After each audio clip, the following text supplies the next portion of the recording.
Question 31. A man starts repaying a loan as first installment of rupees 500. If he increases the installment by rupees 25 every month, what amount will he pay in the 13th installment? यहाँ पे बोला जा रहा है कि जो एक आदमी है वो फर्स्ट इंस्टॉलमेंट 500 रुपीज़ पे करता है और एवरी मंथ 25 रुपीज़ बढ़ाते जाता है। मतलब इस मंथ में 500 रुपीज़ दिया तो नेक्स्ट मंथ में 25 ऐड करके दिया, 525 हो गया। उसके नेक्स्ट मंथ में उसने पे किया 550, इस तरह से। तो पूछा जा रहा है कि इस तरह से जब वो पे करता है तो जो 30वां इंस्टॉलमेंट जमा करता है उस समय वो कितना पैसा पे कर रहा है, ये हमसे पूछा जा रहा है। अमाउंट कितना दे रहा है ये पूछा जा रहा है। ठीक है, तो इसके लिए हम लिख लेंगे फर्स्ट इंस्टॉलमेंट जो कि हमें गिवन है। तो फर्स्ट इंस्टॉलमेंट जिसे हम ए बोल सकते हैं इक्वल टू रुपीज़ 500। ठीक है, और जो रुपीज़ 25 पर मंथ वो इंक्रीज कर रहा है वो हमारा कॉमन डिफरेंस यानी कि डी बन जाएगा। इसको आप नहीं समझ में है तो ऐसे भी समझ सकते हो।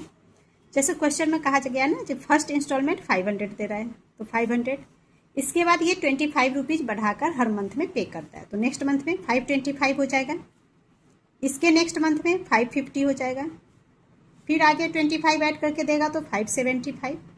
ठीक है, तो इस तरह से ये पे कर रहा है और आपसे पूछा जा रहा है कि जो यहाँ पे 13th इंस्टॉलमेंट में कितने पैसे पे करेगा।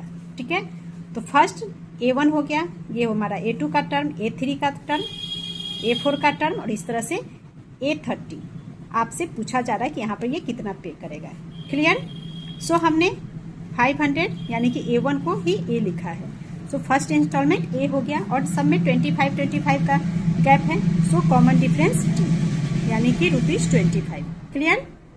एंड क्वेश्चन के अकॉर्डिंग हमें पूछा जा रहा है A30 is equal to what, ये पूछा जा रहा है। और A30 यहाँ पे हमारे इस सीरीज के अकॉर्डिंग ये लास्ट टर्म होगा इस एपीज में। तो nth टर्म के लिए जो फॉर्मूला होता है उसे लिख लेंगे। nth टर्म का फॉर्मूला क्या होता है, A plus n-1 into D, और nth टर्म हमारा A30 है। सो यहाँ A30 लिख लेंगे इक्वल टू, यानी कि n की जगह 30 है। ठीक है, A यानी कि फर्स्ट टर्म 500 प्लस n30 -1 हो जाएगा इंटू डी, डी में 25। A30 निकालना है सो सॉल्व करेंगे। 500 plus 30 -1 is 29 into 25 is equal to 500 plus 29 into 25 multiply कर लेंगे।